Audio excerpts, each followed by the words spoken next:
恭敬大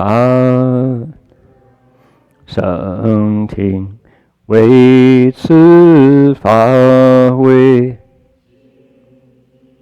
切众生专妙法轮，教导我们如何了生脱死离苦得乐，速证无生。 Will the Sangha with great virtue, out of compassion, for the sake of this assembly and all all living beings, please turn the wonderful Dharma will to teach us how to leave suffering and attain bliss and end birth and death, and quickly realize non-birth. Namo tassa bhagavato arahato samma sambuddhassa. Namo tassa bhagavato arahato samma sambuddhassa. Homage to the blessed, noble, and perfectly enlightened one. Homage to the blessed, noble, and perfectly enlightened one. Namo saranto suchedoye alahadi sanmyao sanputosye. Namo saranto suchadoya alahadi samyao sanputosha. Together, 无上甚深微妙法，百千万劫难遭遇。我今见闻得受持，愿皆如来真实义。Supreme and wondrous Dharma, subtle and profound, rarely is encountered, even in a billion eons. But now we see it, hear it, and accept it reverently. May we truly understand the Buddha's actual meaning. So, Venerable Master and Dharma friends, welcome to our Sutra lecture this evening. This is Saturday night, July 20th, one day before the end of retrograde Mercury for our summer period. And my name is Heng Sure, and we're here to investigate the Flower Garland Sutra and to illustrate the power of the Dharma traveling across the globe. Right this minute in Gold Coast, Australia, we have some sturdy, Bodhi-resolved Arhat lay people who are waiting with bated breath for me to say something so they can take what I say and say it again, only in Chinese, because their microphone is connected to a social network, a communication software, conferencing software that goes over the Great Firewall in China.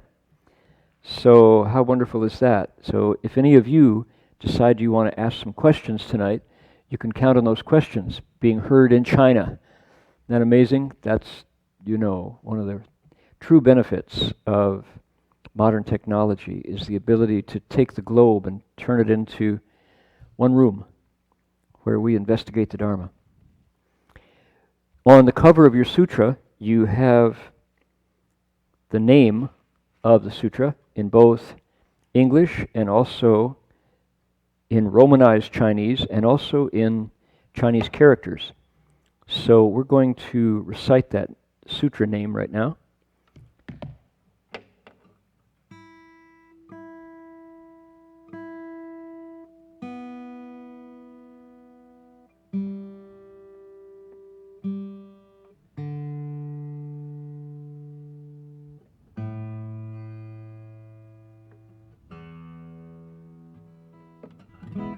There we go. We'll do it 7 times. Invite people to put your palms together if you'd like to do that.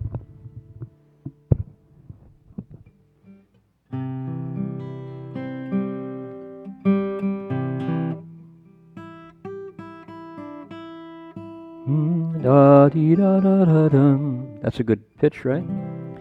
Nam mô Đa Phang Quang Pho Hoa Yen Ji Hoa Yen Hai Wei Bo Pu Sa Nam Đa Phang Quang Pho Hoa Yen Ji Hoa Yen Hai Bo Pu Sa Nam Đa Phang Quang Pho Hoa Yen Ji Hoa Yen Hai Hui Bo Pu Sa Nam Đa Phang Quang Pho Hoa Yen Ji Hoa Yen Hai Hui Bo Pu Sa Nam Đa Phang Quang Pho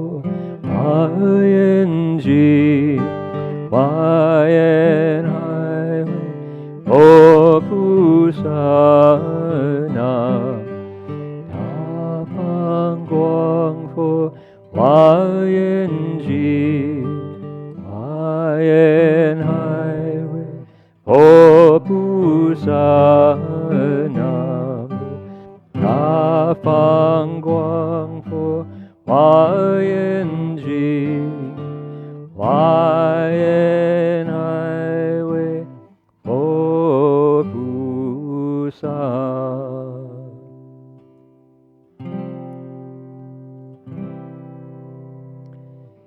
One of the unique aspects of tonight's lecture is that more than half of us just got off a bus coming down from Oregon to our summer retreat, summer camp in the Oregon woods known as Buddha Root Farm.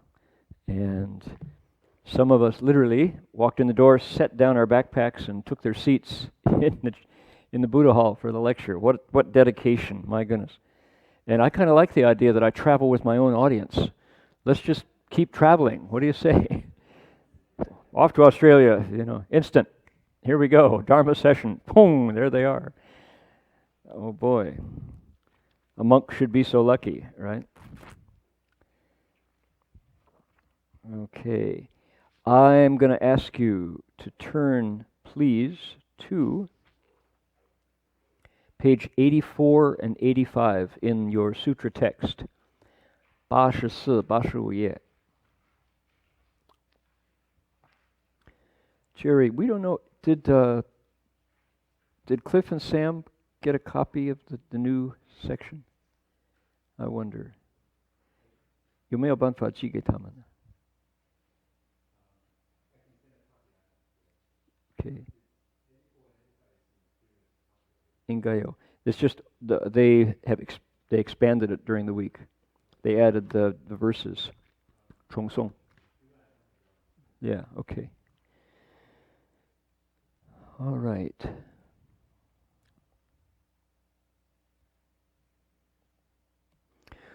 We're in a section of the text that is repetitive.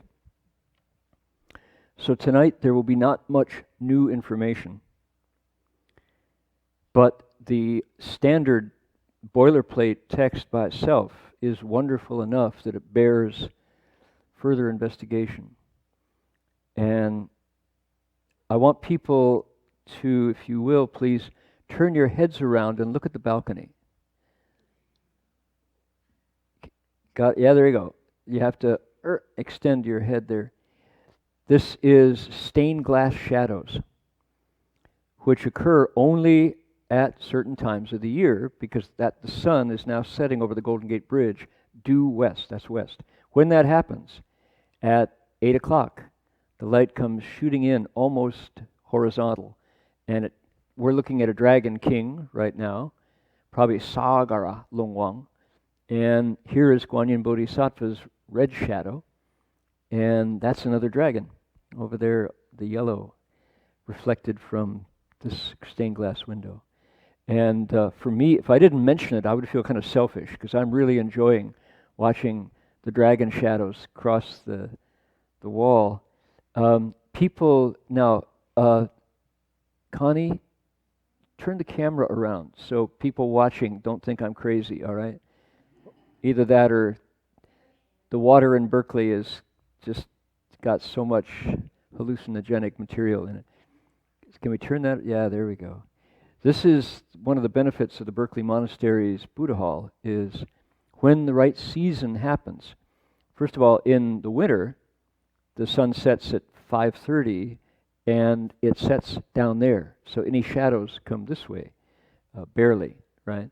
That's already, we just had the shadow. Glad you caught it, because they just dimmed because the sun hit the clouds. The fog, it hit the fog bank in the Golden Gate Bridge. And they're gone. Bingo, poof, just like that. All right, good timing. So just like the sun and the stained glass take the air and turn it into something magical, likewise, even the boilerplate, the repetitive section of the Flower Garland Sutra, makes our language and our spiritual awareness colorful and unique and wonderful in the same way. So let's plunge into the boilerplate. I'm going to read all the way down to the bottom in the Chinese, starting with Fozi, which is line 4, going all the way down to Yi Bu Neng Jin, the end of the Chinese. The English will be disciples of the Buddha, and it'll go all the way down to even after limitlessly many eons. Okay, we'll just do a whole big bite. All right, please join me if you care to in the Chinese. Here we go. 佛子譬如二千世界主，大梵天王身出光明，二千界中有远之处，悉能照耀，除其黑暗。此地菩萨所有善根，亦复如是，能出光明，照众生心，烦恼黑暗皆令熄灭。此菩萨施波罗蜜中，力波罗蜜最胜。于波罗蜜非不修行，当随力随分。佛子是名了说菩萨摩诃萨第九善慧地，若广说者，于无量劫亦不能尽。Okay, over to the right, 85. Ready? Disciples of the Buddha, this is just like the king of the great Brahma Heaven, who rules the double thousandfold world system, and who can emit light from his body that illumines all the dim recesses in the double thousandfold world system and dispels all its darkness. The wholesome qualities of the bodhisattvas on this stage are the same, in that they, too, can emit light that illumines the minds of sentient beings, dispelling all the darkness of their afflictions. This bodhisattva, among the 10 paramitas, emphasizes the paramita of strength. It is not that he fails to cultivate the other paramitas, but he only does so according to his strength and proportionately. Disciples of the Buddha, this is called a summary discussion of the Bodhisattva Mahasattva's 9th stage, the stage of wholesome wisdom. If I were to explain it in detail, I could never finish doing so, even after limitlessly many eons. Okay, we are looking into what's called the 9th stage. There are 10 stages. This Bodhisattva is almost done. He or she has been at it for some time now, and they are growing in wisdom, just the way if you keep studying in your degree program, keep showing up for class, keep reading the books, doing the assignments, taking the tests, you will progress in your approach to a graduate degree. You will, if you continue in the program, you'll graduate. Likewise, the Bodhisattva just has to keep going. But the sutra points out pitfalls, troubles that could arise, and how to prevent that, how to avoid it. We have a lot of names in tonight's section. For example, the king of the great Brahma Heaven, a double thousandfold world systems, bodhisattvas, 10 paramitas, paramita of strength, bodhisattva mahasattvas, stage of wholesome wisdom, etc. All these different names.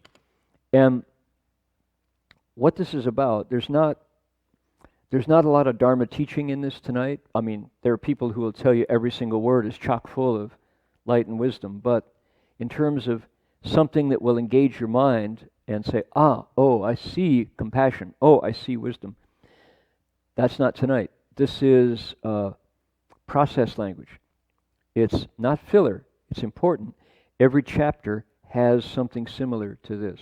It's a summary.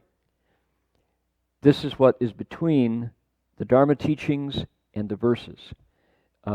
If you can turn, Jerry, once again, if you wouldn't mind asking Cliff or Sam, would they type, do they have the verses? Has anybody sent them the Chong Song, which in my booklet begins on page 88 and 89? Yeah, I think they haven't, but I'd like to know. Do not. Okay. You don't have it either. Okay, got it. So this is, let's go through it quickly and understand what it is, what the function it serves. It's a summary and a preparation for the next section, which is the same teachings only put into poetry. Disciples of the Buddha, our ninth stage bodhisattva is like a king of the great Brahma heaven. Okay, who dat? I was raised thinking that heaven was heaven, God was God, and that was all there was to it. You didn't mess with that. If you read the Hebrew scriptures, oh my goodness, the Israelites disobey a direct command from, is it Moses, who says, you shall have no other gods before me. And in the land of Canaan, at the time, there were competing gods. There was one in particular named Baal, B-A-A-L. And Baal apparently really knew how to party. That kind of party. And it was one of those parties where there were fertility rites and such. And you had a really good chance of coming away from the parties pregnant, if you get my drift, right? And with, Vestal virgins and things like that. So, of course, Baal was a popular god, right? People wanted to attend his Dharma assemblies. And the God of the Israelites said, if you go, you do so at your own risk. And he would zap them. And there are stories of people who said, baloney, not going to happen. Zap. They got zapped. Punished mightily and destroyed, in fact. So, how do I know these things? When I got my graduate degree in religion, I took 2 classes from an old Franciscan friar, Father Michael Guinan. Father Michael read Greek, Latin, another flavor of Old Testament Greek, Aramaic, and Hebrew. He was a Bible scholar, right? And he read all these languages. And he would go through a section of the Torah, the Old Testament, and say, okay, you see this sentence? He said that was put in there 300 years after the sentence that precedes it. Because it's totally different language. In our translation, it's all English. We don't know. He says, if you know where it came from, I'll show you.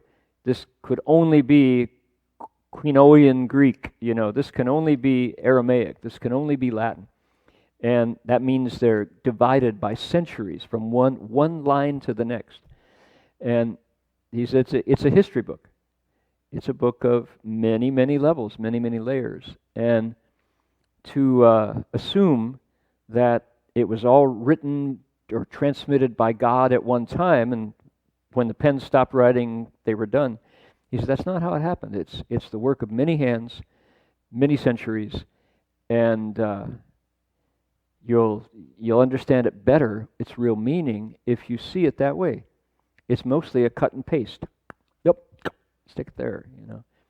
So Father Michael would talk about, he was pretty jaundiced, I have to say. He had he said, I can't stand these guys who say, the faithful types who say, I believe every damn word came from God's holy mouth.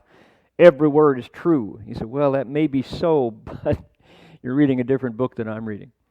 So anyway, and it really came alive. And because Father Michael, when it was authentically the Holy Writ, he lit up, you know, and he said, now there's a good chance God said these words, you know.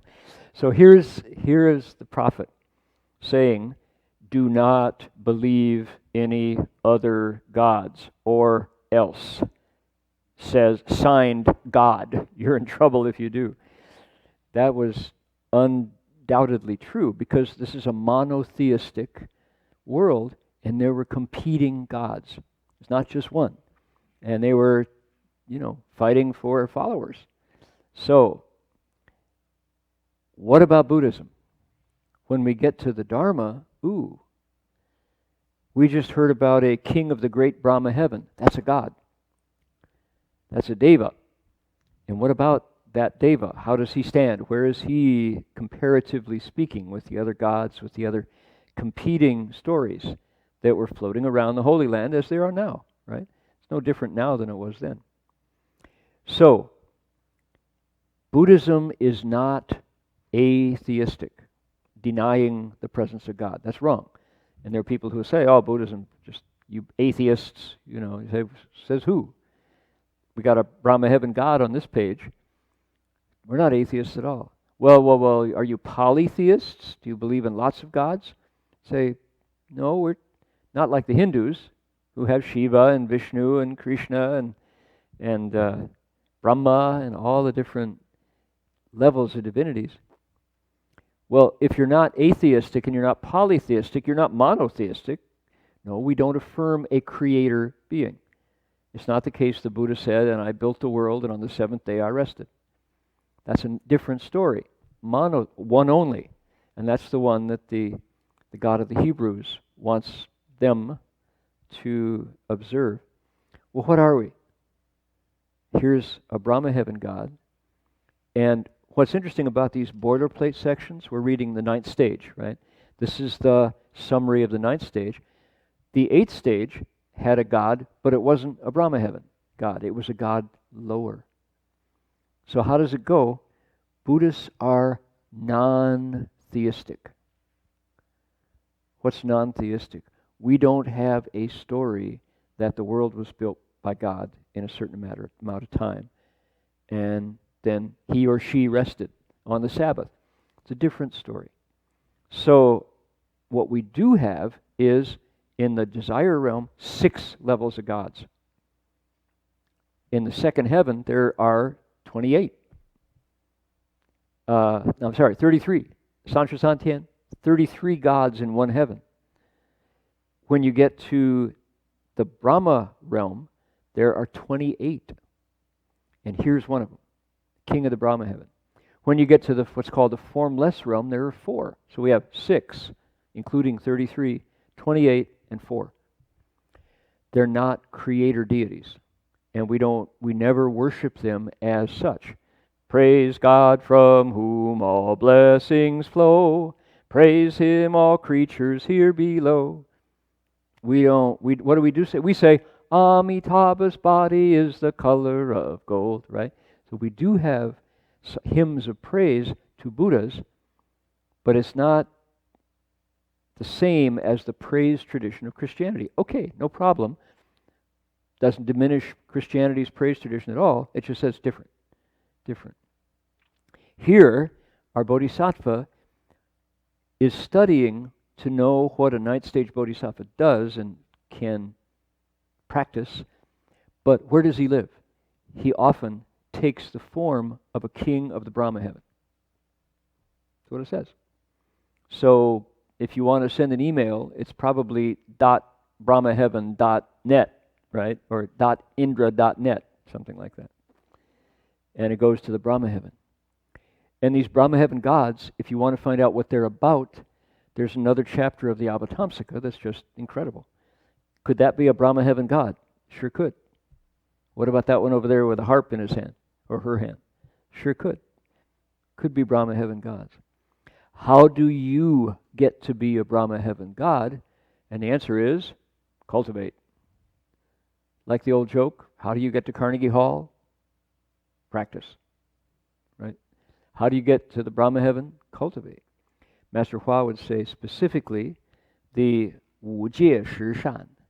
Cultivate the 5 precepts and the 10 good deeds, and you can not come back as a human, you come back as a deva. So what? Big deal? Well, the Avatamsaka says, you betcha. Man, suppose right this minute, somebody said to you, we're going to give you a split level 4-bedroom, 3-bathroom house in Marin, all paid for, and a Porsche SUV to commute back and forth with, right? All paid for. Enjoy, you blessings hound, you fossil fuel consumer, you heavy carbon footprint individual. What would that be like?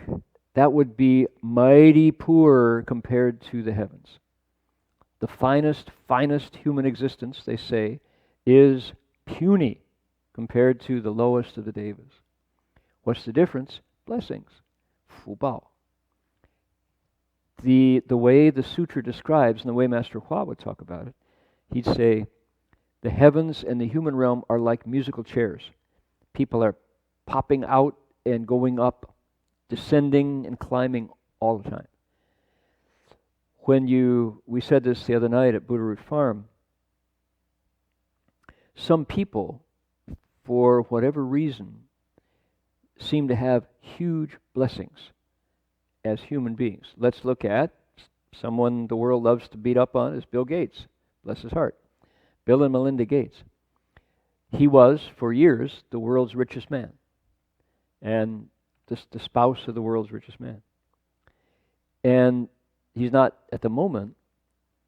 One of the reasons he's no longer the world's richest man is he is busy giving it away hand over fist. And furthermore, he's encouraging his fellow wealthy humans to join him, right? The donors club. Is that what it's called? The giving club, the givers? Anybody know? When Bill Gates encourages rich people. Anybody know what that's called? It's a pledge. They take the giving pledge, right? Is that right?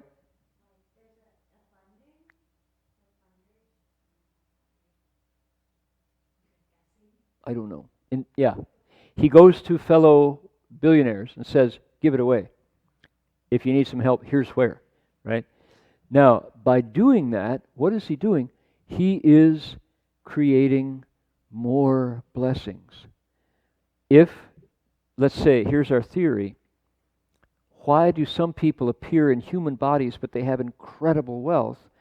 It's possible, according to our theory, that they are former devas who lost their blessings to be in the heavens, came back as humans, but still kept so much of their wealth.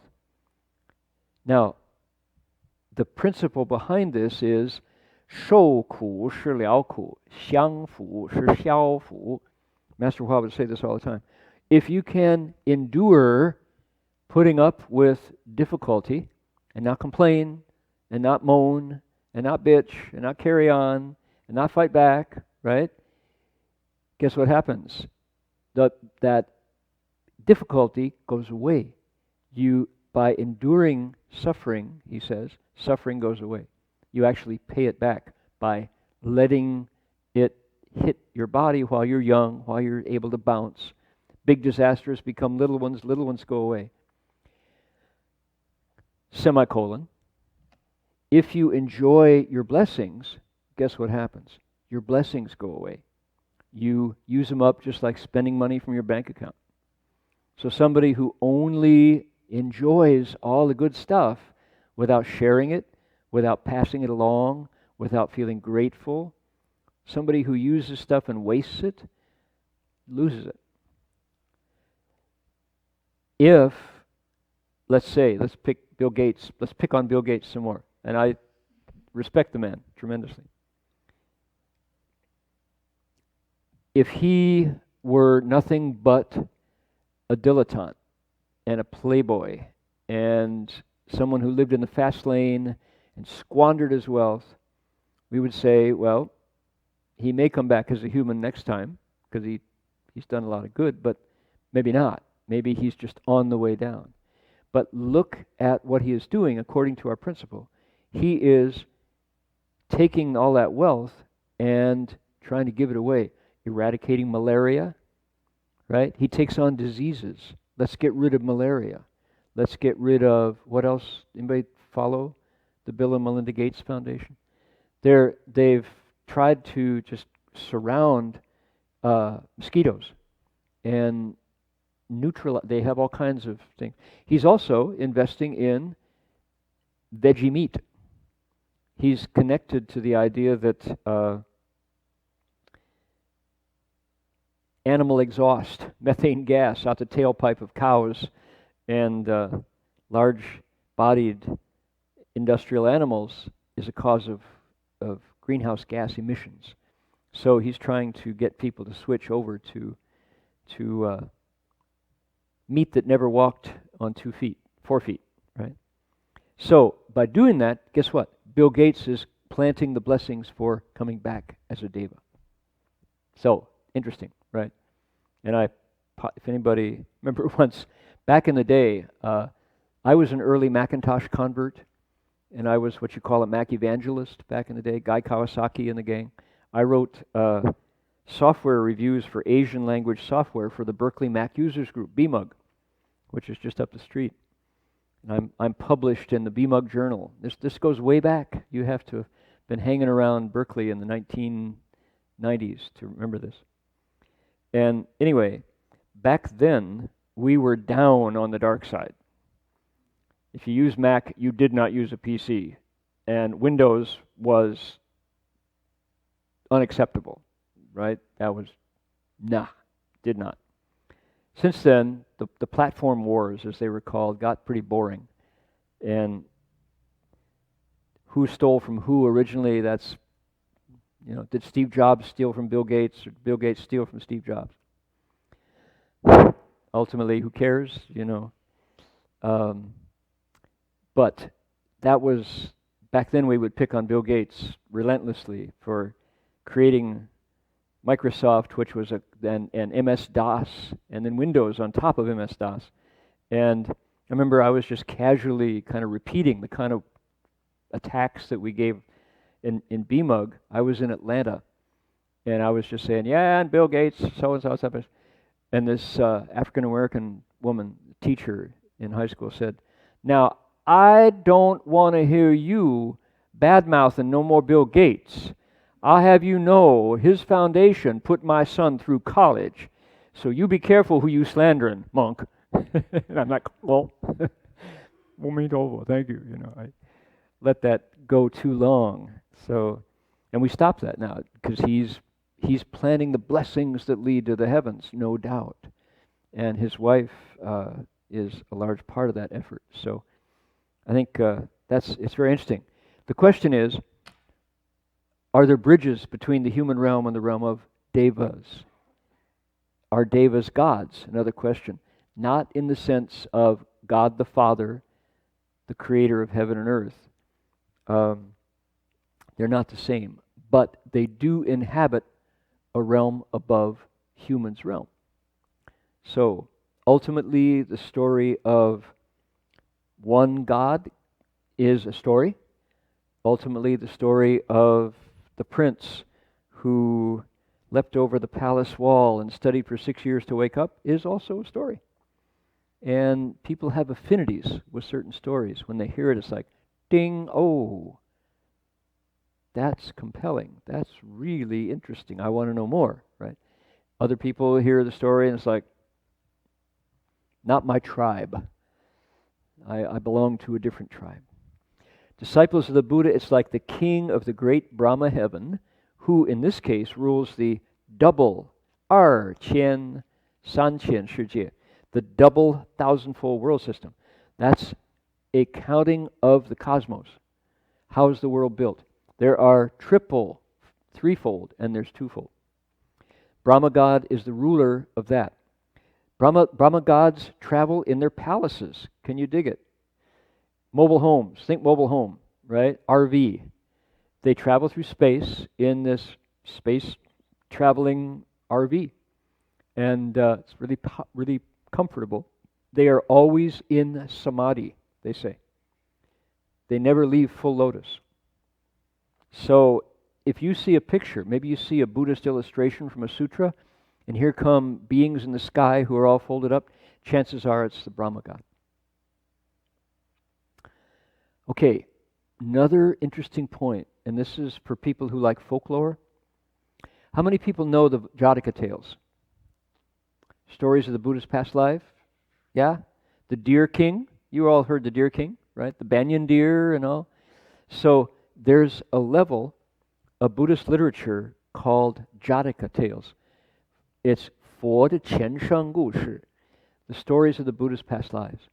There are, I think, 300 or 400 of them, and some of them are really famous, others are little known, but in these stories, it's one part of the Tripitaka, one part of our big canon back there on the wall, are the Buddha's Bansheng Gushi.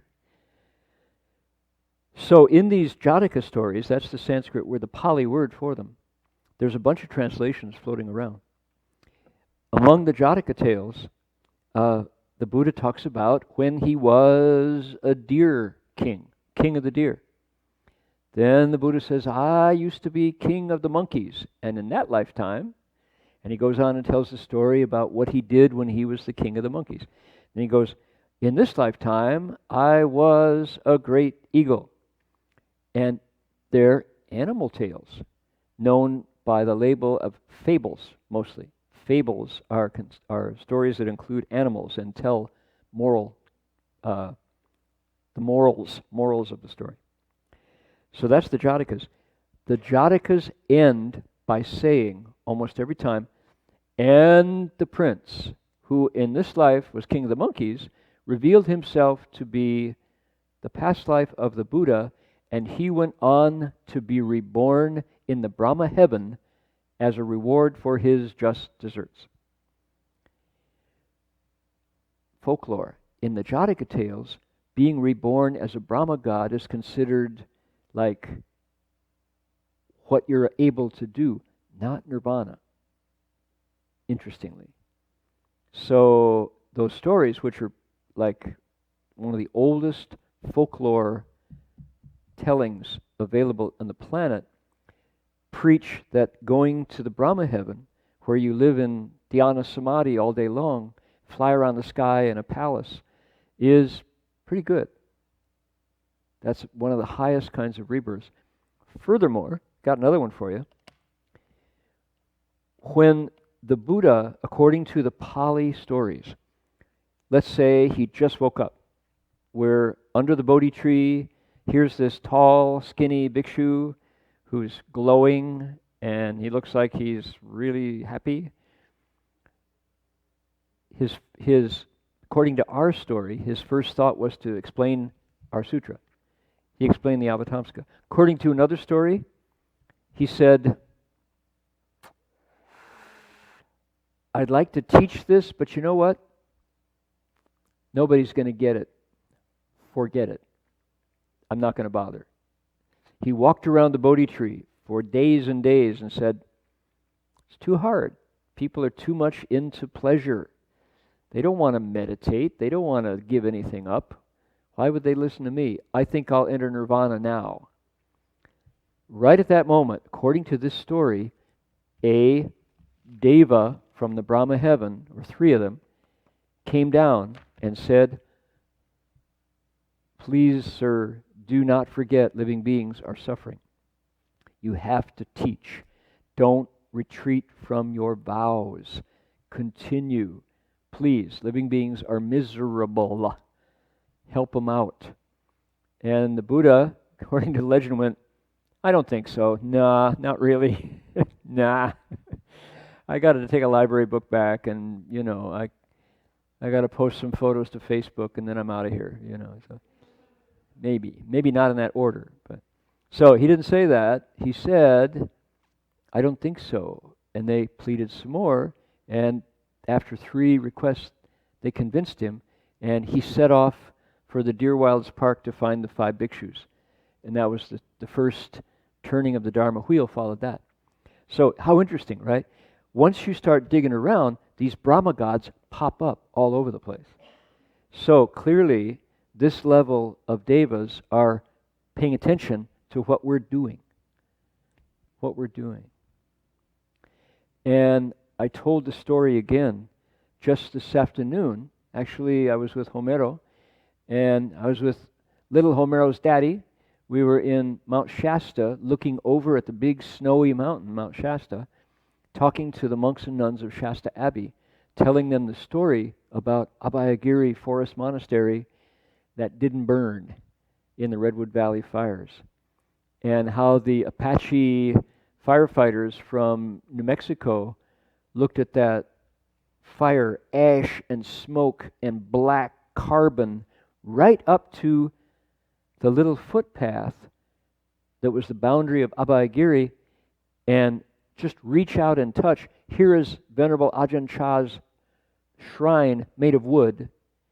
This side is cinders and ash. This side is untouched greenery, not a spark crossed. And having the Indian firefighters go, man, we've seen a lot of funny stuff, but never anything like this. Whatever you guys are doing here, keep it up. You're doing good. Your forest rejected the fire. We've never seen that before. So it's like the monks said, thank the devas. Thank the Brahma gods. Thank the Dharma protectors, because they were working hard to go back. Worked. Not only for them, but for the Catholic monastery next door, where people cultivate and pray and paint and do good every single day. Both the Catholic place and the Buddhist place where cultivation is going on survived without a cinder burning. But the story goes on. Right next door to Abhayagiri is another monastery, a Buddhist monastery, put there by a wealthy Thai bhikkhu. Maybe to say wealthy bhikkhu doesn't sound right, does it? A Thai monk who has wealthy donors. He built the place, but he didn't have the ren yuan, he didn't have the affinities. The place was empty except for a caretaker. There was never any practice going on there. It burned to a crisp. Right next door. The place without any practice, gone. They pulled out this face plate from one of the Buddha images that was melted in the heat. You can just see the eyes and the mouth. The rest of it's just bubbles. That burned. The Catholic place and the Buddhist place where people practice every day with many monks and nuns. Not a scratch. How about that? So if we have an altar at home where we light incense, keep our ancestors' plaques there, keep flowers and water in front of the Buddha, and recite a mantra regularly, who knows? Who knows? California is very flammable. And the Mount Shasta monks today were telling us about how the city of Shasta is doing a fire break around the whole town. Big wide fire break, because they're in the path. The Redding fire was so bad last year as we came down, we couldn't see Mount Shasta because of the smoke from the Redding fire, which was right there. Anyway, so how magical, right? That's the Brahma God. He rules the double thousandfold world system. He can shine light from his body. How about that? That's one of the things that Brahma gods can do. Where does that light come from? Batteries? Did they like AC rechargeables, or would they plug themselves in at night? Maybe they're Tesla gods, right? These are Tesla gods, and they carry battery banks around. They're only good for a couple of 100 hours, and they have to recharge. Not. I don't think so. Battery technology is progressing, but it hasn't made it up to the Brahma heavens yet. It's their nature uncovered that is shining. It's because they didn't let themselves get angry. It's because they didn't give their parents trouble, but they listened when Dad told them to be good, right? And as a result, their nature shone, and they emit light from their bodies. Not only can Brahma gods do it, but from the fourth level, the third level of the desire realm. It's called the Suyama heaven. Gods can put light out from their bodies. In fact, that's how they communicate, it says.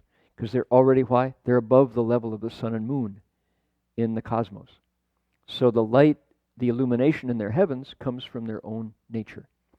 If we sit in meditation every day, bit by bit, that the stuff, the ignorance that covers, gets burned away. We shine. The dim recesses in that double thousandfold world system and its darkness are expelled by these gods. So it's a bright place. The wholesome qualities of the bodhisattvas on the stage are the same. They emit light that illumines the minds of sentient beings, dispelling the darkness of their afflictions.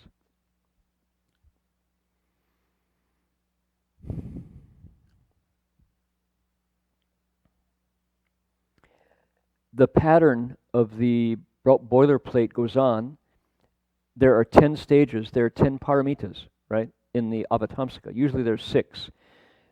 At Buddha Root Farm this week we've been studying number 6, Prajna Paramita, the perfection of wisdom. Because it's the Avatamsaka, the Bodhisattva adds 4 more. And it's the only place I think you'll find 10 paramitas. This one is called Bala Paramita, strength. And his strength is the strength of his samadhi, his concentration, because he can answer any question that people throw at him effortlessly and make them happy in the bargain. He cultivates the other ones, but each one is emphasized differently. Conclusion, disciples of the Buddha, this is called a summary discussion of the Bodhisattva Mahasattva's 9th stage, the stage of Shan Hui Di. If I tried to explain it in detail, I couldn't finish, even after limitlessly many eons. Okay? That's a Vajra Treasury Bodhisattva speaking in the first person. What did he say? He says, 若广说者，语不谅解，亦不能尽. He doesn't actually say I, but we added that.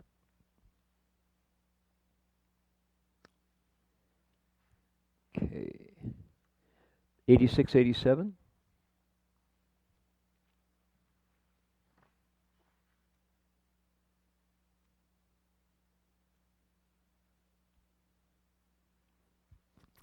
Can we do it? Let's do another piece since it's boilerplate, nothing new. Here we go.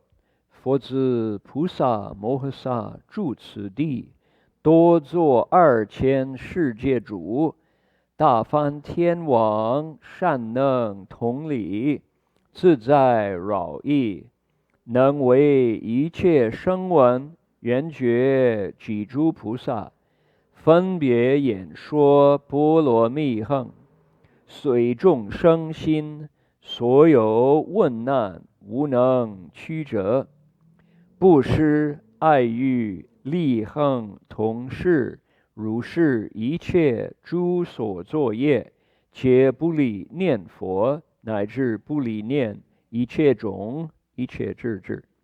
Good. Disciples of the Buddha, a Bodhisattva Mahasattva who abides on this stage most often serves as a king of the great Brahma Heaven and rules a double thousandfold world system. He is good at governing. He is sovereign and beneficent. He is skilled at explaining the practices of the paramitas in detail for all the voice hearers, those enlightened by conditions, and the bodhisattvas. No matter what thoughts arise in the minds of sentient beings, no troubling questions can defeat him. All the karmic actions he does, be it generosity, gentle speech, service, and cooperation, never leaves mindfulness of the Buddha, up to never leaving mindfulness of omniscient wisdom. There we go. So, okay, more. This is more about our bodhisattva. On this level, this is what he's good at. He lives on the stage. He's a king of the Brahma Heaven. That's his rebirth, but in fact, his study level is bodhisattva. He rules a double thousandfold world system. That's planets, mountains, sun and moon, oceans, certain number for each world system. He's good at governing. Look at this. He's a candidate for the Democratic nominee, do you think? Number 21. They've actually lost one, but they gained one. Back to 20 again. He's good at governing. He's sovereign and beneficent. Furthermore, he can explain the paramitas. This is kind of ironic because voice hearers and enlightened by condition cultivators don't study the paramitas. That's the paramitas is bodhisattvas' practices, and voice hearers study the Four Noble Truths. Conditioned enlightened ones study the 12 links. Bodhisattvas study the paramitas, but it's here, I think, for the added nudge. That's what our bodhisattva here does. He teaches people who are selfish about unselfishness, he says. That's the way it goes. Now, the next paragraph is cool. No matter what thoughts arise in the minds of sentient beings, no troubling questions can defeat him. That was the whole big deal. Back in Australia, when I've been going over this particular stage for months now, the big climax was after receiving his instructions, after learning what is here to be learned, the bodhisattva can sit in front of an audience like this one, 2, 4, 6, 7, 8, 10, 12, 14, 16, 18, 20, 22, 24. 24 of us here. Probably more online. Definitely more in China. So let's say not quite 100. If there were 100 people here, some of them got their fingers poised over their keyboard on the chat box. They're ready to type in. If every one of you posed a question, something that really disturbed you about your life, about Buddhism, about your relationships, about the American political system, the British political system, whatever your question was, and at the drop of a handkerchief, flip, plop, you started typing. Some of you said, "Hey Siri, ask the monk," It did it. I shouldn't have said that. Don't ask the monk anything. I won't answer. If all of you did, at the same time, pose a troubling question, 故意问难, right? Immediately ask me a difficult question. Our chapter said the bodhisattva in a single thought can go, pop, make a single sound, and every one of those questions goes, oh. It's all right. Go back to sleep.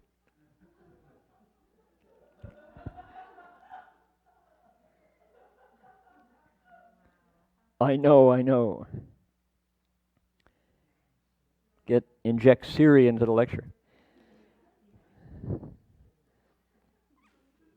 What can I say?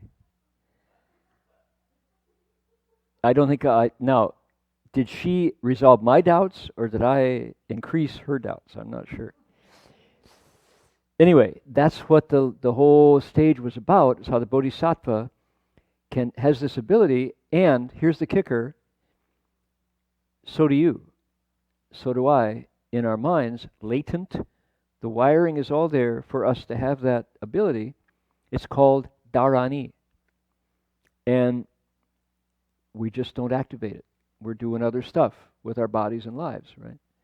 So how neat, especially for teachers, oh my goodness, for candidates for office to be able to respond to every question in the press seminar, in the press conference, and not only hear them all, understand them all, but know exactly what to say to resolve the doubt. And it says, make them delighted.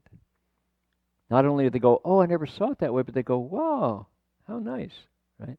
That's in there. That's all coded in there. We just need to operate it. So, what does it say? No matter what thoughts arise in the minds of sentient beings, no troubling questions can defeat him, her. Now, I saw something that really shook up my understanding of how communication can work. And it's not exactly the same, but it's pretty dramatic. A donor offered a house in Pacific Heights in San Francisco, a mansion, to the Dharma, and Master Hua turned that house into the first convent. It was called Yijing Yuan, Guoji Yijing Xueyuan, the Yijing Yuan. The nuns lived there. It was on Washington Street, and we called it Washington Street. It's a magnificent, historic mansion out there with, one of the great robber barons of San Francisco built it, and we had our nuns living there. And Master Hua would go on Sunday and explain a smaller text. Maybe it would be the Bai Fa Ming Men Lun, the Shastra on 100 Dharmas.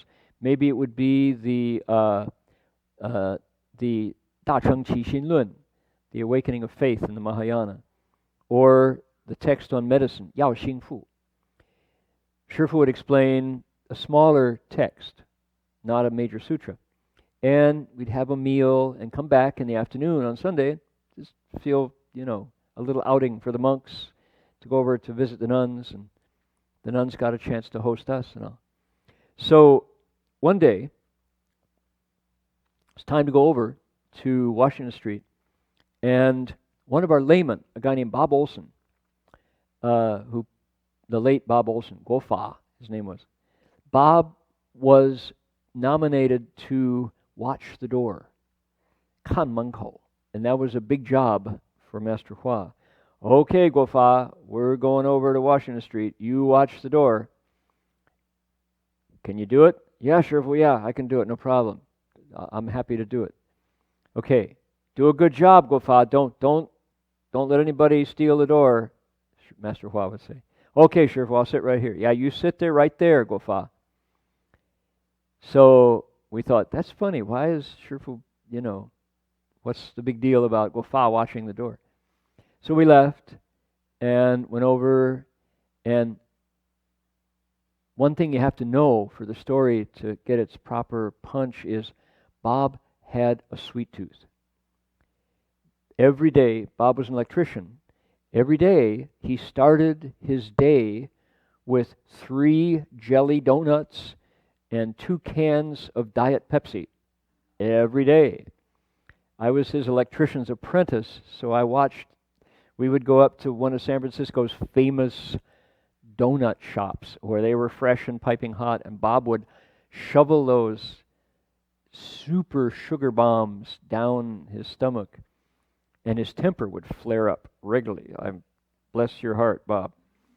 But too much sugar was poison, and yet it's hard. Anyway, so that morning, somebody had offered a box of jelly donuts to Gold Mountain Monastery, and the jelly donuts were in the kitchen where they belonged, and we were going to have lunch over at the convent.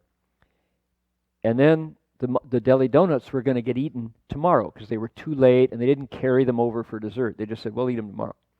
Okay, we're listening to Shifu lecture at Washington Street, and we're halfway along. Master Hua says, Guoxiu, bring me the telephone. We're like, that's funny. So Shifu was dial. Zhurong, zhurong, zhurong, zhurong. 国法，有没有人偷门口呢？你还在看吗？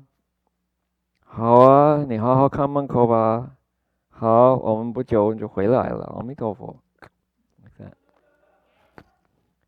Hey, Bob, anybody steal the door? Are you watching the door, Bob? He says, do a good job. We'll be right back. We'll see you soon. Amen. So it's like we're going, that's weird, huh? Yeah, okay. So, 15 minutes later, ring, chong, chong, chong, chong. 国法，哎，还好吗？也没什么事啊。那你就好好看门口吧。好啊，好啊，不要怕呀，啊，好啊。挂电话。He said, 国法, what's going on? Everything okay? He said, yeah, just stick with it. Don't be afraid, he said. We're like, what? What's going on? So we're like all full of questions. We get in the car, station wagon, go back, and we come in the front door, and here's Bob Olson looking at Shifu with his eyes like this, white as a sheet. And this guy was, a Swedish blonde who his face was always red, too much sugar, right? Red face. And he was like trembling, and he bowed deeply to Shifu like that. And we're like, what the heck? Somebody said, go check the jelly donuts. And so they went in, and sure enough, they were untouched. We're going, what's going on? Shifu says, you should increase your faith, Guofa, and then went upstairs. We're like, what happened? My God, Olson, what's going on? And he goes, well, I was sitting here, and I was watching the door, and those jelly donuts started to talk to me. They were going, Guofa, Guofa. He said, we're like, oh, come on, what were you smoking? And he said, no, I mean it. They were sitting here. I was trying, and so I put my legs in full lotus, and I was like holding on to my meditation, and the phone rang. And it was Shifu. And how did he know that I was like weakening? I almost went in there to take the jelly donuts. And the phone, and Shifu, and like, so I said, oh, no problem. Hung up the phone, and I'm sitting there, and this time he said, the jelly donuts were circling around me, singing me a song. And I was like, I was right on the point of eating 3 of them, and the phone rang, and it was Shifu again. And he can read my mind, said Gofa. And we're like, yeah, but it's pretty obvious, Bob. You better get a handle on your sweet tooth. It's not so hard to read your mind, And so he says, yeah, but man, I should like that. He says, you should have heard those donuts. They were pretty tempting, he said. So that was the story. And what's going on? Master Hua physically was sitting on the other side of San Francisco, over on just 10 streets from the beach. And Hua was down in the Mission District, sitting in full lotus in the monastery. And right at the point where he was about to take his legs down and go scarf up the donuts, the phone rang. And we were on the other end. We saw Shifu just, oh, hey, I need to make a call. It's like, here's our bodhisattva. What does he do? No matter what thoughts arise in the minds of sentient beings, no troubling questions can defeat him. Now, think of the compassion it takes to not only know what your disciples are thinking and what their weak spots are and what their habits are, and be able, in a way that doesn't browbeat them, doesn't laugh at them, doesn't make them feel anything other than inspired, you know what to say to help them wake up. That's pretty special.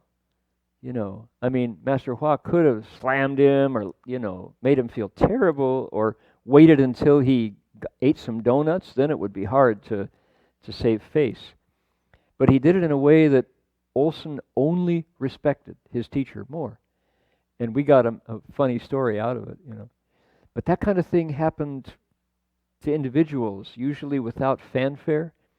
And sometimes they understood that they were being taught. Other times it was just too hard to believe that Master Hua could know what was on your mind and teach you in a way that made you think, maybe my wisdom is growing. In Olson's case, it was his patience. Maybe my patience is growing, because he was able to hold on, but it took 2 phone calls. Pretty amazing. Okay, next week, I'm going to be in North Carolina teaching meditation to musicians, and we are going to invite Jin Fo Shi to give the lecture, and it's a popular series on Wu Liang Shou Jing, the Sutra Limitless Life, and we'll have a good English translation. But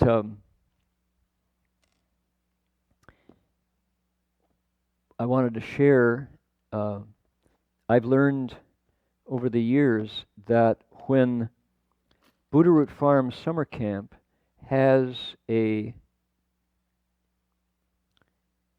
okay, here's our feedback loop. One of our strong, staunch, long-term disciples, Patrice, has informed me that Bill Gates, Melinda Gates, and Warren Buffett established the Giving Pledge. There you go. That's what it's called, the Giving Pledge. Apparently joined by 14 billionaires. And one is a South African, Patrice Motsepe. Okay, thank you, Patrice, for that. Okay, what I have learned over the years is it's really helpful to take notes on the snapshots at Buddha Root Farm. And I copied, almost word for word, and now I got to turn this back on. Siri, turn my phone on. Our stories last night. What's a snapshot? We spend a week in the woods, and a snapshot is what you plan to take down the mountain with you at the end of the retreat in preparation for people to do what people do, which is when you get back, they go, what happened? What was it like? And if you know that's going to happen, then it's really helpful to, before you go down the mountain, to reflect on all the things you saw, you heard, that people told you, that you felt, that you experienced. So we do it in a group, and we had 72 campers, and we limited it to 90 seconds each, and we had a timekeeper. Here we go. Snapshots. Okay. I have to send that over. The snapshots are priceless, and they go by pretty fast, and there's lots of laughter. So it's easy to kind of miss the really important things. And the monks have learned to kind of post-mortem, to talk about what we just heard, to keep it fresh. And yeah, there we go. One of the things that struck me about our snapshots was how many encounters with nature there were that were the important moments. And was it Tina? I guess Tina's not here tonight. Tina was, during the work week, was going down the road and by herself, and she saw a large female doe deer. And the deer stopped and watched her while she stopped and watched the doe. And she had never seen a deer close up before. And she said the deer was in no hurry to get out of the way. And Tina says she didn't remember how long or how short the encounter was. Now, I promised I wasn't going to pass these on with anybody's name, so scratch that part. It's the anonymous individual who had this experience said,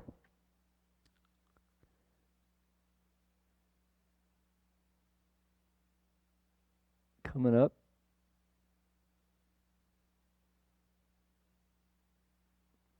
two deer. They were alert, but they just stood there. We stood and looked at each other. I was calm, and I just observed. And I realized, she said, I don't have to be scared. That was the big awakening, and why it became a snapshot. I can take it easy and be gentle as well. She didn't say, but I said, not only when you're watching deer, but always.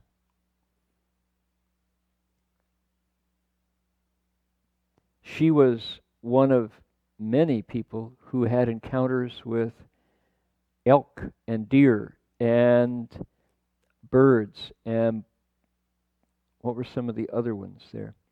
Okay, someone who is currently with us said, it's my first time ever camping out. Hearing the birds chirping and hearing the soothing sound of rain coming down at night on the tent, giving me the feeling that I was in another land. This place here has its own world. It's serene, it's tranquil, it's like a fairyland. So I had a really good night's sleep. Then I felt like it was my second home after getting used to it. I felt really comfortable here, a great sense of well-being. Now, I want to point to that because my parents took me camping up in a lake in Michigan called Higgins Lake, central Michigan, pretty much every summer for 4 or 5 years in a row, because my brother was 3 years older. I think I was 8, he was 11, and my sister was adventurous enough to be able to do a camping trip without any trouble. And my parents liked to camp. So I got used to hearing the sound of birds, smelling that canvas of the tent, and feeling kind of lumpy under my sleeping bag, and getting up and smelling wood fire burning and an old coffee pot making fresh coffee, and the sound of breakfast sizzling in a frying pan. This was all an experience I had when I was really, really impressionable and young. And so I lost fear of living outdoors. I knew it could be done because I was watching my parents, and they did fine. They pulled out air mattresses for the tent and big roomy sleeping bags, and had a Coleman lantern that hissed and let off this light with propane and or kerosene, and had a funny smell to it, but it was all called camping. So that was my experience as a kid, and I knew it could be done. So I didn't appreciate the experience of somebody who, as an adult, until they were an adult, always lived indoors. Never had the experience of, look at all those stars. Because if you were raised in a city, couldn't see the stars. Light pollution, right? Downtown Taipei, downtown KL, downtown Hong Kong, downtown Saigon. It's like, you can't see the stars much unless you're out. And of course, if you're in the Army, if you're a Boy Scout, Girl Scout, you've had those experiences, but not everybody has. So we go up to Reedsport, the nature around Reedsport, Oregon, and we are among the first human beings who've ever lived there. It's not virgin because the logging companies have been through, but not many humans have touched that land. So nature is pretty much now the way it always was. Of course, there's roads, but we're there 2 weeks out of the year, 50 weeks of the year. They see one monk occasionally, you know. So how nice is that, to be able to experience soft nature of mountains much the way it has always been. Very cool.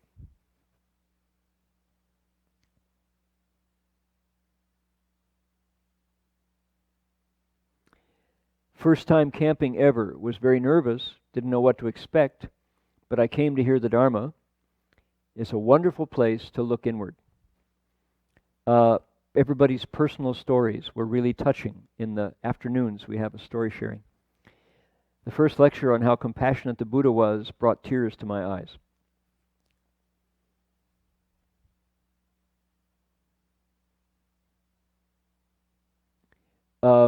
One resident of CTDB who has been before said, I took a long walk through the morning sunshine.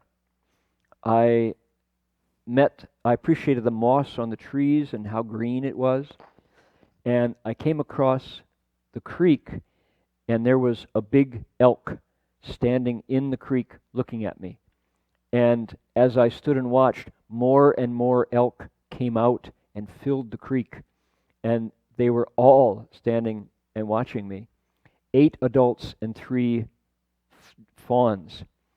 They ate their breakfast there in the creek and watched me. And as soon as I moved, they all escaped at once, and the water of the river splash, splash, splash, splash. 11 elk ran away. That was her snapshot. A young woman, I woke up one morning at 6. I went down to the half can for pancakes, and there was a big apple tree. And I saw a deer standing up on his hind legs, pulling an apple off the tree, and it pulled down the branch to get at the apple. Clever deer.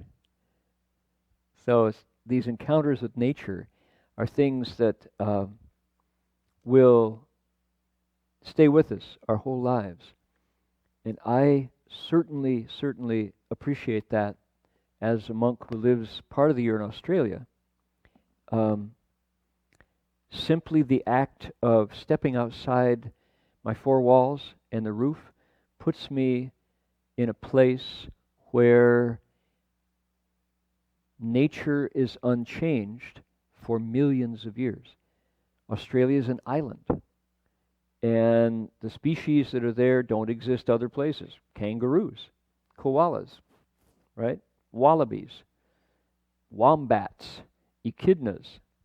They're unique to Australia. And I step outside of my deck and I get to watch. I get to see them living the way they've lived for millions of years, and then go snap, snap, snap and share it with everybody else who doesn't have the privilege of living there. How wonderful, magical. So I totally understand the power of nature to expand my reality and make me feel more connected to the world around me. Very powerful. So that's one of the best parts about Buddha Root Farm.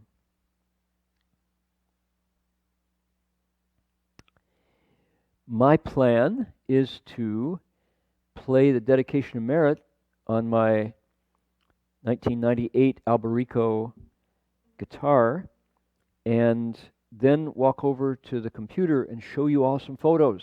Does that sound like a good plan? You want to see some pictures? The faces and the deer of Buddha Root Farm? No? No? I didn't hear any affirmation.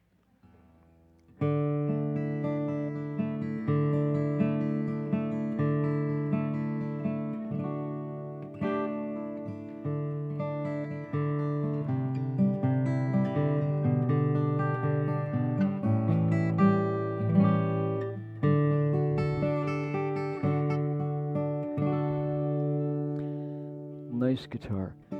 Jerry, how many friends in China listening? You want to ask Cliff? Cliff, you want to tell us?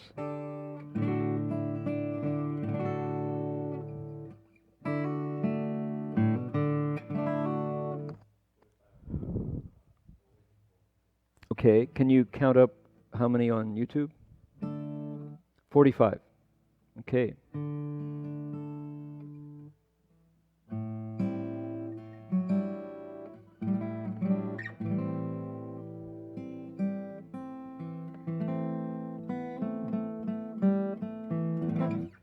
How many? 22.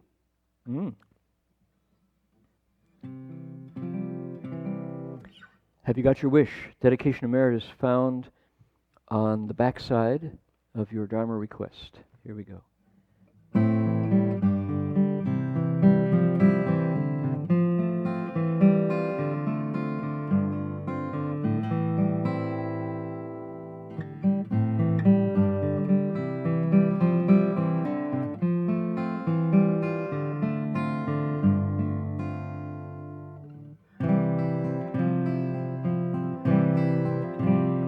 May every living being, our minds as one and radiant with light, share the fruits of peace with hearts of goodness, luminous and bright. If people hear and see how hands and hearts can find in giving unity, may our minds awake to great compassion, wisdom, and to joy. Kindness find reward, may all who sorrow leave their grief and pain. May this boundless light dispel the darkness of their endless night. Because our hearts are one, this world of pain turns into paradise. May all become compassionate and wise. May all become compassionate and wise.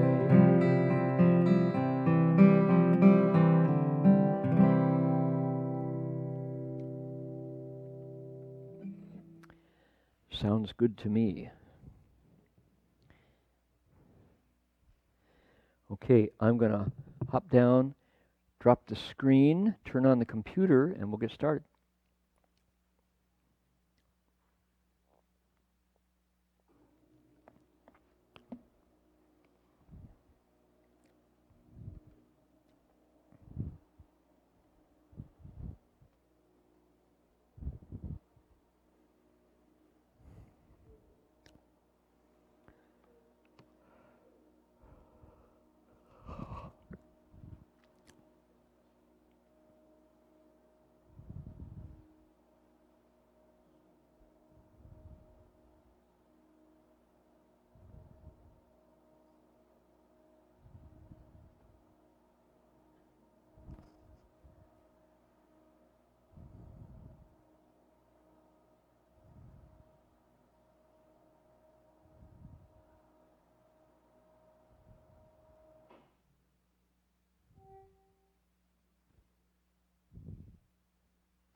and so forth. Down the road,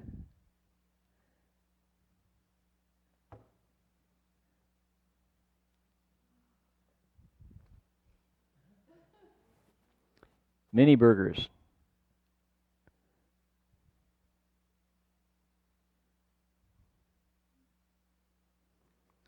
The kids program, one of the best innovations this year was the program designed for the 25 children and teenagers who showed up.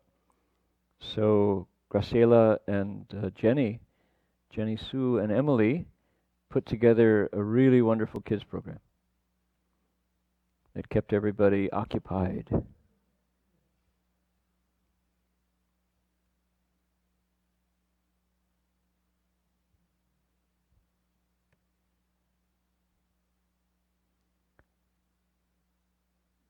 Jerry, I stood in for you as the photo gatherer, doing the work that Jerry does when he's able to come. And Frisbees went a long way. Oh my. Actually, I edited these down. I'll find the ones down below. We won't do Frisbees right away. Okay, now, I do know that we've got, here, we have sorted these out. This is there's a waterfall that people visit, which is spectacularly wonderful. And didn't go this year. We went to the dunes instead. Okay, here we are.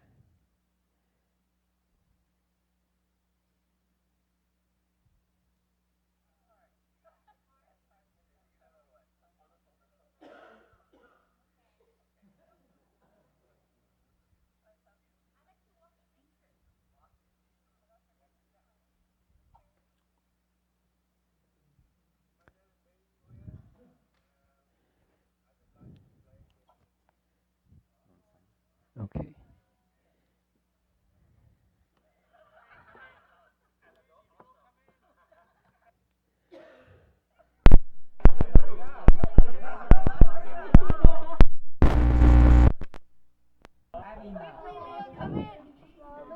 Just a minute. Ben is here. Output. Headphones. 没有吗? Huh? Didn't work?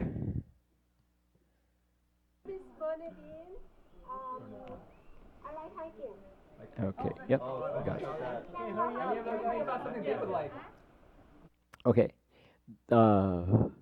Because there are maybe 800 photos, we have to go quickly. We're not going to get them all. This was a very interesting natural rock carving. Looks like faces. We pretty much decided that that's not human intervention. It's just the way it is.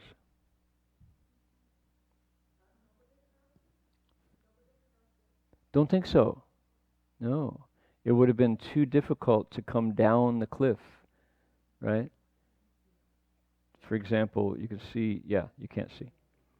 Anyway, there were other similar rock formations, but not so dramatic. There. Nobody is going to come rappelling down here to carve here. You'd have to come down from there, and it's an overhang.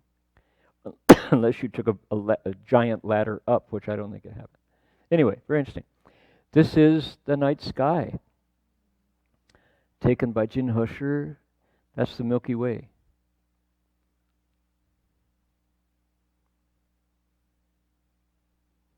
The Chinese call it the Yin He. This is our work week crew who did the hard work of preparing a week in advance.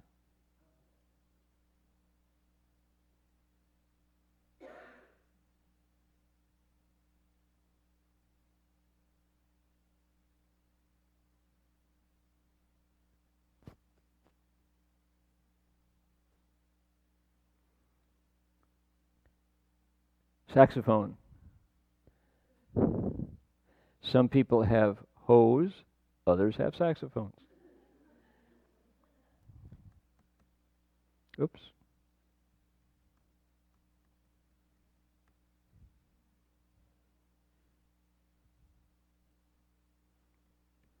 We just said anybody who's got photos, turn them over. Sophia, who is Ray Liu's daughter, has clicked a lot of shutters and made a lot of people happy with her photos.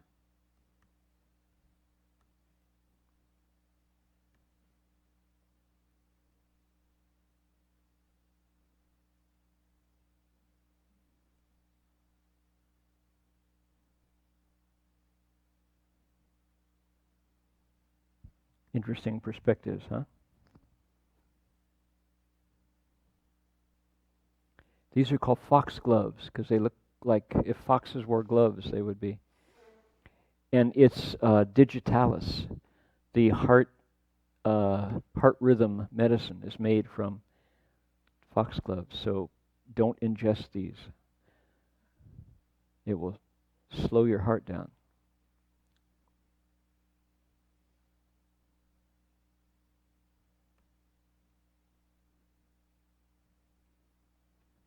Okay. Now, Locke was there for work week, and it's kind of interesting to see how Buddha Root Farm looks as of today when we bundled it up for another year. This is called a half can. And when they arrived, the work crew, this is what they found, having been set up for by last year for this year.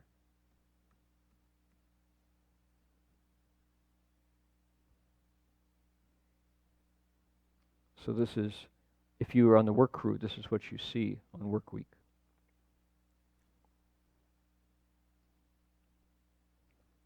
Cooking 3 meals a day for 70 people requires organization and discipline. All the tools needed for the grounds.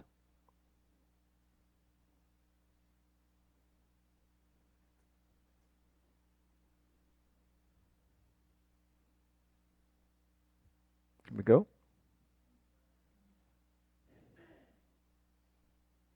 There was a mother and a fawn who clearly lived down with us because they kept popping up day after day.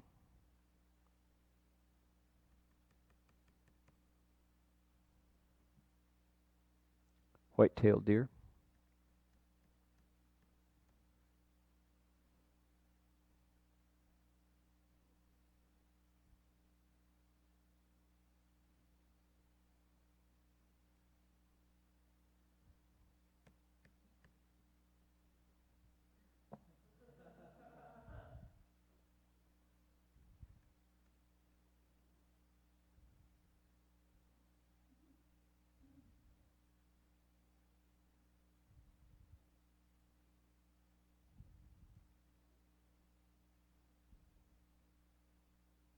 Oh, check out the wasp nest.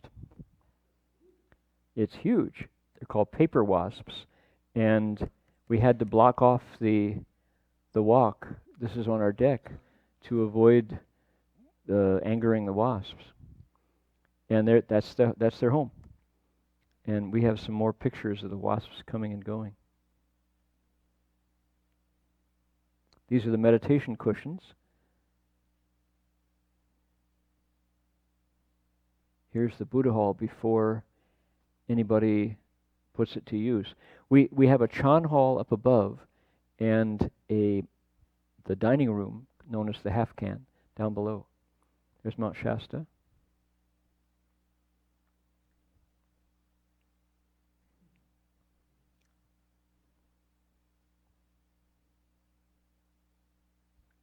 All the bowing benches. Notice the light coming in.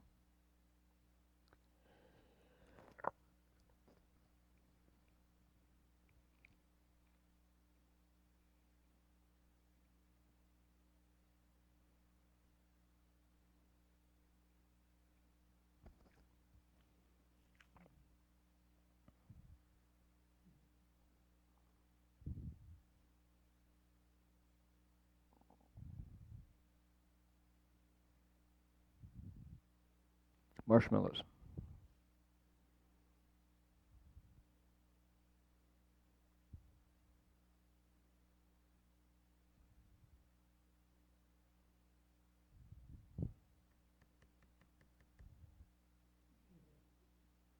Roasting marshmallows.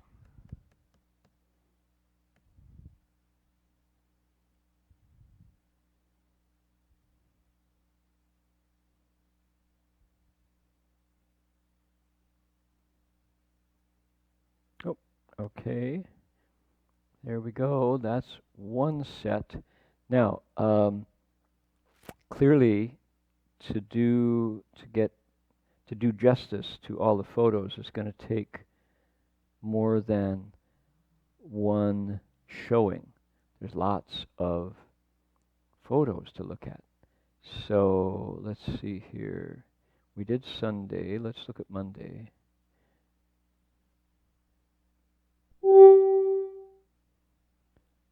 $116. We can go quickly. Quickly. This is Sophia.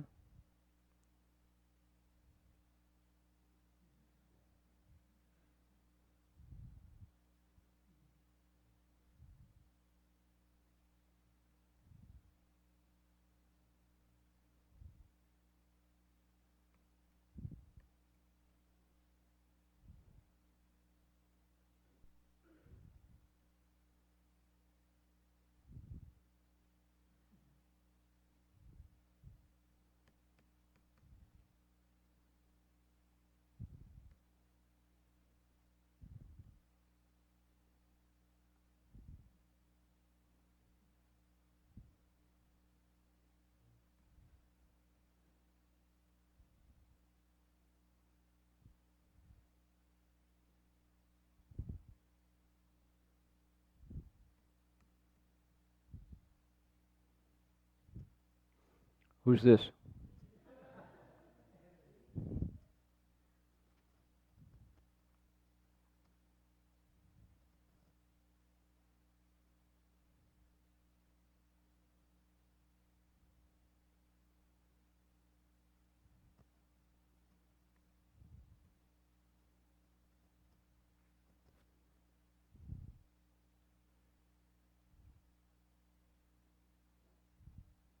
All these people are listening to the Dharma, except the occasional space alien.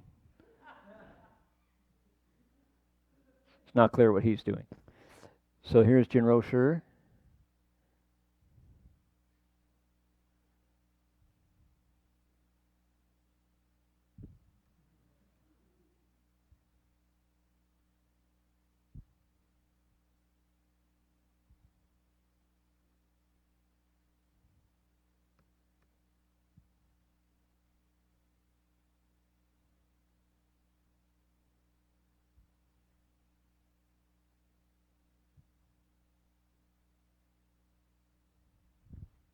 Oh, here's a perfect example. That's a bad offering bowl to the Buddha. Why?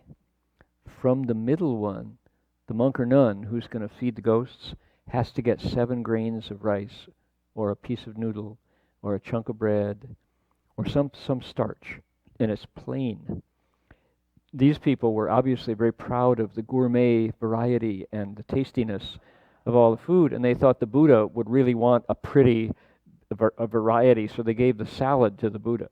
Well, the monk can't offer a tomato to the ghosts, right?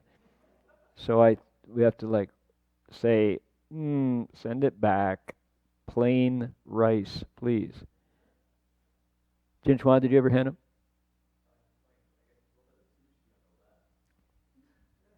Yeah, but it's got to be from the middle. Yeah, even so, if you have to cut 7 grains of rice out of a sushi, it's kind of tricky. And this one is smeared with mayonnaise, plain rice, please. Or a piece of bread is fine.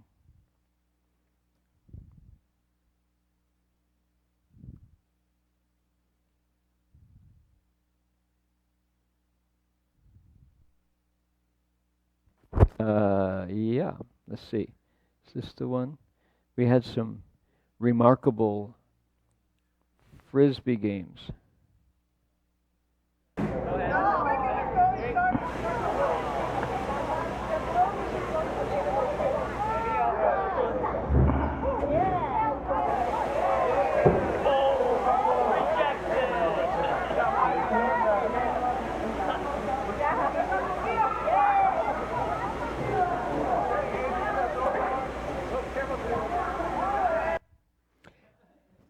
Several people's snapshots said they were marveled at the bhikshus who were playing athletically and apparently were having a good time, and that they were surprised at that and delighted. What's that? Yeah, volleyball. And that watching the monks enjoy themselves was, with sports, just like everybody, was a revelation for a lot of people. This hummingbird is sipping on some sort of nectar, and after he got his fill, he flew away. Truly. Yummy.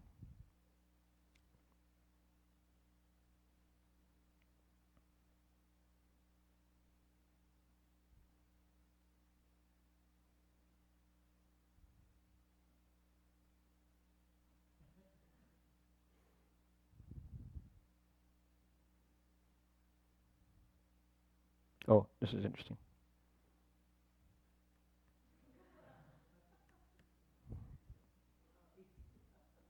Another kind of samadhi. That's called the barefoot front seat samadhi.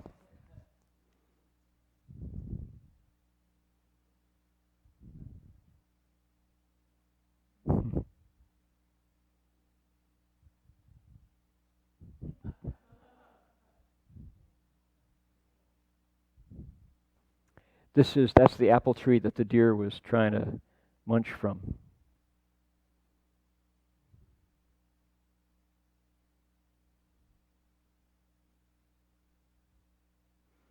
One of the young men said, "My snapshot takeaway is I'm going back down the mountain now knowing how to throw a frisbee." And he had always been frustrated, and he said when the frisbee came to him the first time here at camp, he said he thought he might it might wobble out of his hand and land 2 feet in front of him, because that's what usually happens. He's not a coordinated kid. And sure enough, now he can really throw the frisbee and play volleyball. He can serve a volleyball. And that mattered to him because he's no longer the odd man out when it comes time to pick games that the boys play.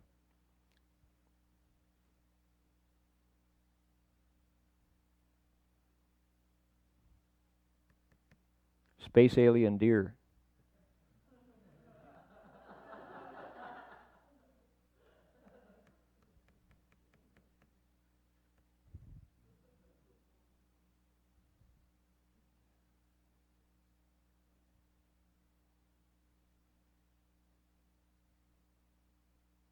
There's the wasp nest.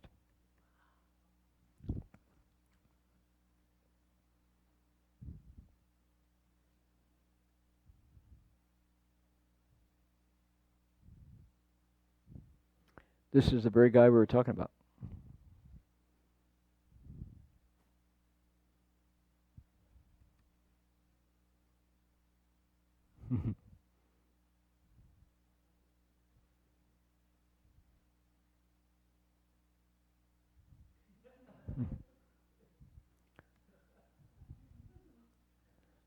It's a 21st century bhikshu.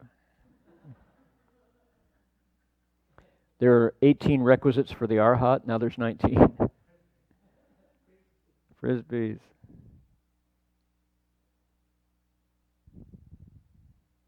Going down the hill for athletics.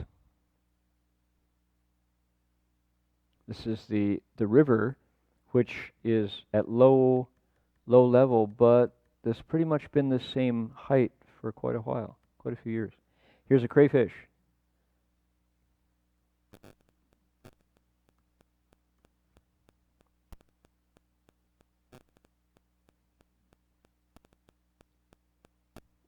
This is the half can. You can see why it's called a half can. Huh?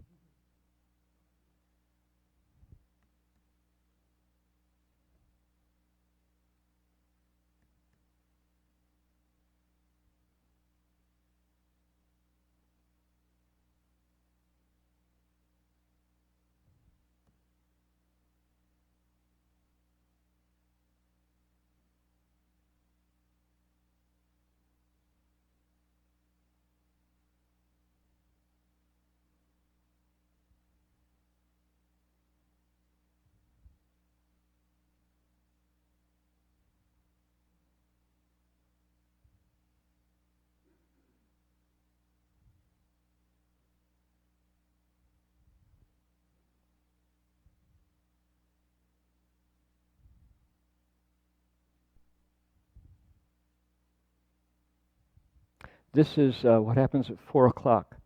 Discussions. We break into small groups. Some of the best stories come out when you're only talking to 7 people, 6 people.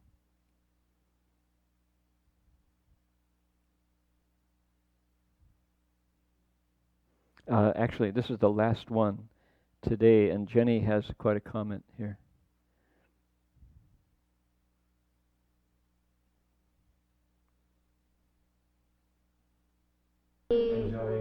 Because of that, I was able to deal with a lot of the fears I had when I was a little girl.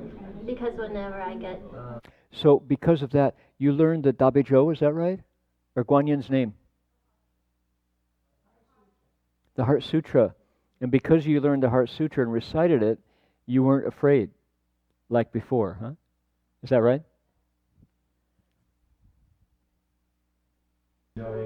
Because of that, I was able to deal with a lot of the fears I had when I was a little girl. Because whenever I get, anxious, I would recite. I can memorize it because it's short, so I was able to do it. And I think of Guanyin, it really helps in alleviate my anxiety when I was. So it really helped. So I appreciate it. Jin Fosher, you had something to do with that, maybe. Teaching your daughter how to recite the Heart Sutra saved her from a lot of fears. That's quite a lesson, huh? Okay, thank you for letting Uncle Heng Sure show you the photos from my summer vacation. That's always deadly, right? Uncle Fred, we've seen the same picture year after year. No, but there's another one. Wait, you haven't seen the good ones. Thanks, Uncle Fred.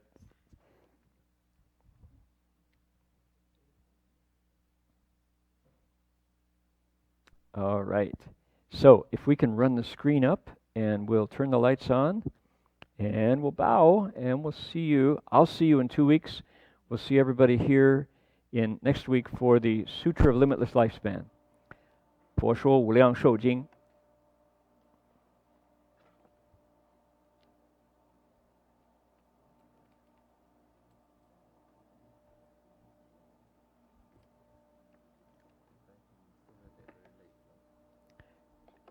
We are.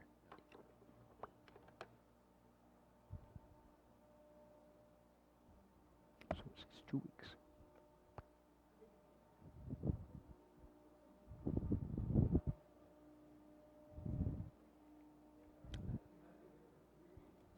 Three, really.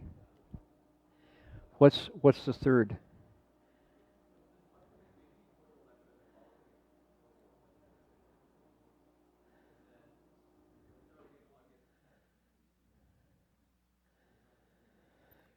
So, I'll start again.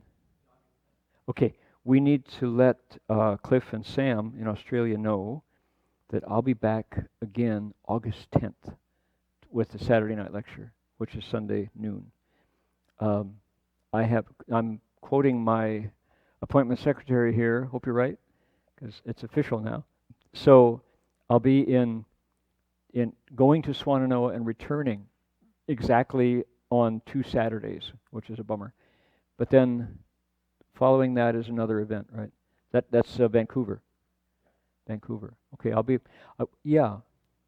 I wonder, is it possible? No, that's Saturday night there. Maybe I could do a remote lecture from Gold Buddha. You just want to know? I don't think so. No. Yeah, there's no. The Wi-Fi is wimpy. So, but that'd be great. So Berkeley and Gold Buddha could see each other, and maybe that would be, yeah. We'll try that. Okay, shall we bow?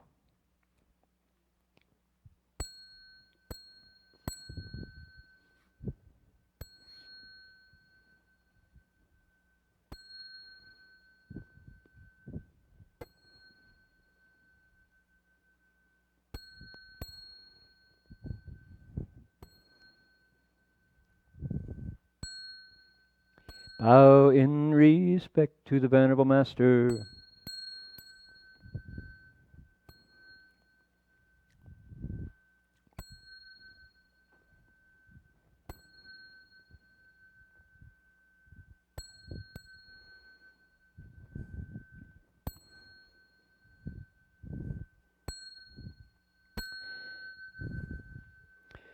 南无大放光严具华严佛菩萨那